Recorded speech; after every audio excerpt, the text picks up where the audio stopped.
Hello everyone, welcome to 2 minute series by sleepy classes. 2 minute series में हम prelim से related जो important topics हैं उनको काफ़ी कम टाइम इंटरवल में आपको होलिस्टिकली कवर करवाने की कोशिश करते हैं ताकि जो फैक्चुअल इन्फॉर्मेशन है उस टॉपिक से रिलेटेड वो पूरी आपके पास इस कंपाइलेशन में मिल जाए।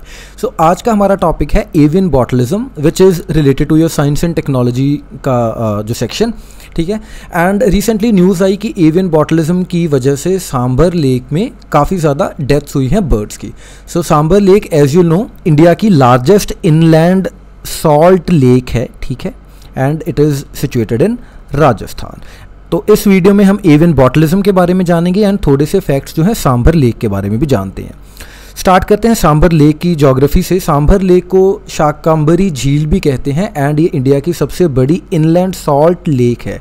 दोस्तों, कश्मीर में भी एक फ्रेश वाटर लेक है एंड एक है हमारी सॉल्ट लेक, है ना। तो आपको कमेंट्स में बताना है कि जो वुलर लेक है क्या वो सॉल्ट वाटर लेक है एंड या फिर वो फ्रेश वाटर लेक है, एंड जो दूसरी लेक है जिसका मैं नाम नहीं बता रहा ऑल्दो उसके ऊपर इतना ज़्यादा जो टसल भी चल रहा है, तो वो कौन सी लेक है। तो ये आपको एक चीज़ कमेंट्स में बतानी है। इसमें मैं आपको मल्टीपल चीज़ें बताता रहूँगा। आई वुड रिक्वेस्ट कि आप प्लीज़ उन सब चीज़ों को कमेंट्स में लिखते रहिएगा, पॉइंट वाइज लिख दीजिएगा 1 2 3 करके जो भी चीज़ें बता रहे हैं। इससे आपकी रिविजन भी होगी, आपके फैक्ट्स भी स्ट्रांग होते रहेंगे। सो ये जो लेक है राजस्थान के सेंट्रल राजस्थान लगा लीजिए या ईस्टर्न राजस्थान लगा लीजिए, कहाँ जैसे भी आप कैटेगराइज करना चाहें, वहाँ पर लाया करती है। एंड इस लेक के इर्द गिर्द सब क्या है, अरावली हिल्स हैं। सो बीच में लेक है and it is surrounded by the Aravallis, ठीक है। अब अरावलीज का एक इम्पॉर्टेंट पॉइंट क्या है कि अरावली हिल्स जो हैं ओल्ड फोल्ड माउंटेन्स हैं, लेकिन ये उस डायरेक्शन में सिचुएटेड है जिस डायरेक्शन में हमारे मॉनसून विंड्स आती हैं, एंटर करती हैं इंडिया में।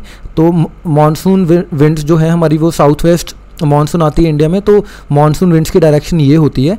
एंड जो अरावली हिल्स हैं वो भी इनके पैरेलल ही लाया करती हैं। दैट इज़ वाई राजस्थान में जो रेनफॉल है वो नेग्लिजिबल या काफ़ी कम होती है ड्यू टू मॉनसून, क्योंकि जो आपकी रेनफॉल होनी चाहिए थी वो तभी होती अगर अरावली हिल्स एक बैरियर की तरह एक्ट करते टू द पासिंग मॉनसून, लेकिन अभी क्योंकि वो पैरेलल हैं तो राजस्थान सूखा रह जाता है। एक इम्पॉर्टेंट फैक्ट और जो सांबर लेक से रिलेटेड है वो क्या है कि रामसर साइट है हमारी सांबर लेक। सो रामसर वेटलैंड्स के बारे में आपको पता होगा। आपको कमेंट्स में लिखना है कि कितनी रामसर साइट्स हैं इंडिया में एंड कितनी रामसर साइट्स हैं राजस्थान में, ठीक है जी। जो रामसर साइट्स हैं आई वुड रिक्वेस्ट कि आप इनको बाय हार्ट कर लीजिए स्टेट वाइज कि एक स्टेट में या जो इंडिया की जितनी भी स्टेट्स हैं उनमें कितनी रामसर साइट्स लाई करती हैं।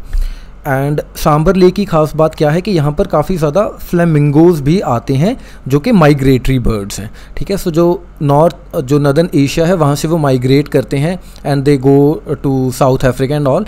तो फ्लेमिंगोज के लिए भी एक इम्पॉर्टेंट साइट है जो आपकी सांबर लेक है। That is why it is categorised as Ramsar site. अब हमारा जो फोकस है एवियन बॉटलिज्म पर लेकर जाते हैं।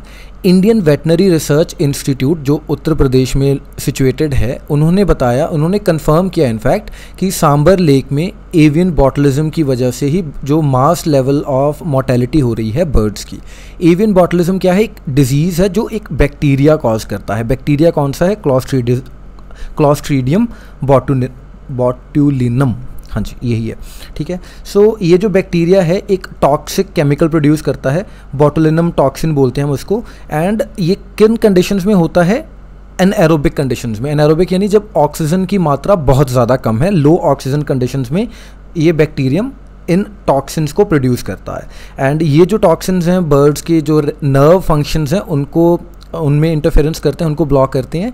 एंड पैरेलली जो उनके रेस्पिरेटरी एंड मस्कुलर पैरालिसिस है इस टॉक्सिन की वजह से वो भी हो जाता है बर्ड्स में। तो इसीलिए उनके जो लेग्स एंड विंग्स हैं वो फंक्शन नहीं कर पाते and birds die. So to sum up this whole thing, हमारे पास दो चीज़ें आ गई। एक तो एनारोबिक कंडीशंस में यानी एब्सेंस ऑफ ऑक्सीजन या लो ऑक्सीजन कंडीशंस में ये जो बैक्टीरिया है इन टॉक्सिन्स को बनाता है।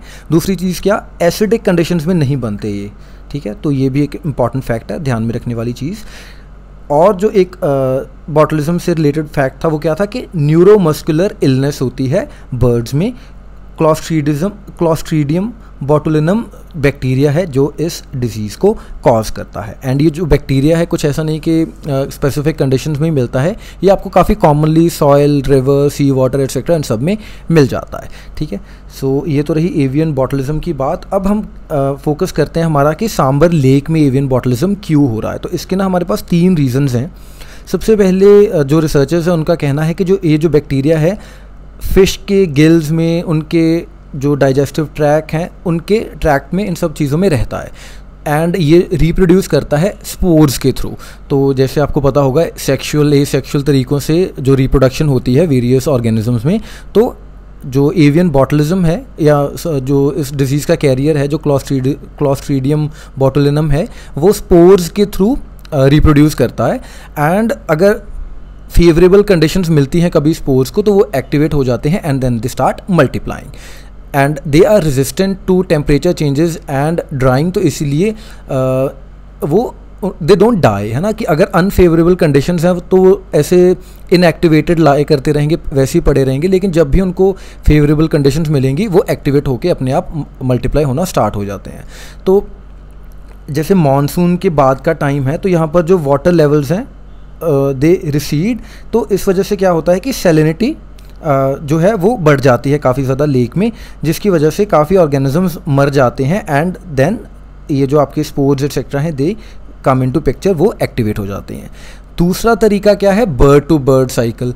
बर्ड टू बर्ड साइकिल से क्या मतलब है हमारा कि जैसे कुछ बर्ड्स हैं, मान लीजिए उनमें ये जो स्पोर्स हैं, मान लो कि फ़िश ईटिंग बर्ड्स हैं, उन्होंने फ़िश खाई एंड उनकी बॉडी में वो स्पोर्स चले गए, है ना, एंड उसके बाद there would be other birds जैसे वल्चर्स एट्सेट्रा, तो वो उन बर्ड्स के डेड बॉडीज़ पर फीड करते हैं। तो टेक्निकली जैसे हम वो कॉन्सेप्ट पढ़ते थे जो अकोमुलेट होते रहते हैं टॉक्सिक केमिकल्स, है ना, बॉडी में, बायोअकमुलेशन, बायोमैग्निफिकेशन, है ना, तो ये चीज़ें हम पहले पढ़ चुके हैं। तो ये भी एक तरीके से बायोअकमुलेट ही हो रहे हैं दूसरे बर्ड्स की बॉडी में जो डेड बर्ड्स को खाने वाले बर्ड्स हैं। या मोरोवर जो जैसे मैगट्स हैं, तो ये क्या है, ये डेट्रीवोर्स हैं, तो डेड बर्ड्स पर ये फीड करेंगे एंड जो दूसरे बर्ड्स हैं मान लीजिए वो इनको खा गए, तो अकॉर्डिंगली बर्ड्स में ये रेप्लिकेट होना स्टार्ट हो गया। So this is second way. And जो तीसरा तरीका क्या है कि जो डिकेइंग प्लांट्स है या एनिमल मटेरियल है वो होस्ट बन जाता है इस बैक्टीरिया का एंड वहाँ पर फेवरेबल कंडीशंस मिल जाती हैं। तो इस तरीके से मल्टीपल रीजंस हमारे पास आ गए जिसकी वजह से जो एवियन बॉटुलिज्म है वो फैल रहा है सांबर लेक में। अब इससे रिलेटेड जो एक इम्पॉर्टेंट चीज़ which you need to remember is कि एक्सटर्नल फैक्टर्स भी हैं हमारे पास, जैसे वाटर पोल्यूशन है, यूट्रोफिकेशन है, लेकिन इस केस में सांबर लेक के केस में हम इनको रूल आउट कर रहे हैं। Otherwise we could have stated कि भाई एक्सटर्नल फैक्टर्स ये भी पॉसिबल हो सकते थे जिसकी वजह से ये बीमारी फैल रही है, लेकिन सांबर लेक की वेसिनिटी में कोई फार्मिंग नहीं होती क्योंकि राजस्थान ड्राई लैंड है एंड उस जगह पर ये एक्टिविटी नहीं हो रही, तो इनको हमें रूल आउट करना पड़ रहा है। तो टेक्निकली जो हमारे फैक्टर्स रिस्पॉन्सिबल हैं बॉटुलिज्म के लिए, एवियन बॉटुलिज्म के लिए, वो यही 3 पर ही हमें प्रेजेंटली अपनी जो पूरा केस है बिल्ड करना पड़ रहा है। तो अब क्या ये पहला केस है दुनिया में ऐसा होने का? बिल्कुल नहीं। इससे पहले भी दूसरी कंट्रीज़ में, जैसे लेक मिशिगन है 2007-8 में वहाँ पर फैला अमेरिका में ही, एंड देन हवाई में फैला 2008 में। सो मल्टीपल जगहों पर हमें इससे पहले भी जो केसेस ऐसे मिलते रहे हैं। So this is not the one of incident, ठीक है। So this was all about the avian botulism thing. तो हमने, अगर हम थोड़ा रिवाइज कर लें जाते जाते इसको, सबसे पहले हमने देखा सांबर लेक की ज्योग्राफी देखी कि ये सबसे बड़ी इनलैंड सॉल्ट लेक है एंड बोल्ड शेप है, अरावली हिल से सराउंडेड है एंड ये एक रामसर साइट है। And then we came to avian botulism. Avian botulism क्या है? एक बैक्टीरियल डिजीज़ है, क्लॉस्ट्रीडियम बोटुलिनम। सारा वीडियो होने के बाद अभी तक भी मुझे इसका नाम नहीं लेना आया, ओके। तो इस बैक्टीरिया की वजह से फैलती है ये, एंड ये बैक्टीरिया जो लो ऑक्सीजनेटेड कंडीशंस हैं एंड नॉन एसिडिक कंडीशंस उनमें रेप्लिकेट होकर टॉक्सिन्स को प्रोड्यूस करता है। एंड ये कॉमन बैक्टीरिया है, soils, river and sea water में आपको मिल जाता है। 21 डिग्री के अराउंड का जो टेम्परेचर है इसके लिए काफ़ी ज़्यादा फेवरेबल है, ठीक है। एंड हमने रीजंस देख लिए कि फ़िश के गिल्स में सर्वाइव करते हैं एंड स्पोर्स के थ्रू रेप्लिकेट करते हैं, एंड जैसे जैसे सैलिनिटी बढ़ जाती है वाटर की तो इनके जो चांसेस हैं एक्टिवेट होने के वो बढ़ जाते हैं। बर्ड टू बर्ड साइकिल है, इसकी वजह से भी फैल सकता है। And the third thing is कि जो डिकेइंग प्लांट्स है वो जब दे डाई तो उनकी बॉडी में वो अकोमुलेटेड अगर होगा तो वहाँ पर फिर एक्टिवेट हो जाएगा। एंड लास्ट में हमने देखा कि एक्सटर्नल फैक्टर्स को हमें रूल करना पड़ रहा है, वाटर पोल्यूशन, यूट्रिफिकेशन को, क्योंकि यहाँ पर कोई एग्रीकल्चर, कोई फार्मिंग एक्टिविटी नहीं हो रही। एंड लास्टली ये कोई वन ऑफ इंसिडेंट नहीं है, इससे पहले भी ये चीज़ें हो चुकी हैं। So that is all in the context of this video. And now before we wind up, let me inform you about the courses that we are running for UPSC 2021। General studies के लिए pre plus mains batch यानी हमारा PCM batch है, जिसमें answer evaluation and without answer evaluation का जो option है available है आपके पास, एंड आप इसको इंस्टॉलमेंट्स में भी परचेज कर सकते हैं। ऐसे कोर्स है हमारा फॉर 2021। एंड ऑप्शनल के 2 हमारे पास कोर्सेज हैं, पॉलिटिकल साइंस एंड सोशियोलॉजी। उसके बाद इन सभी कोर्सेज़ की अगर आप कोई कॉम्बिनेशन लेना चाहते हैं, PCM प्लस एसए या PCM प्लस ऑप्शनल या PCM एसए एंड ऑप्शनल, वो भी आपके पास ऑप्शन है। एंड फाइनली हमारी प्रीलिम्स की टेस्ट सीरीज़ है, जिसमें आप विद वीडियो सॉल्यूशंस या विदाउट वीडियो सॉल्यूशंस आप परचेज़ कर सकते हैं। इसके अलावा अगर आपको लगता है कि इन कोर्सेज़ को परचेज़ करे बिना भी आप हमें कंट्रीब्यूट कर सकते हैं, if you like what we are doing, the quality that we are providing, तो आप हमें डोनेट भी कर सकते हैं। sleepyclasses.com पर जाकर वहाँ पर डोनेट का बटन है। So that is all for the day. Thank you for watching.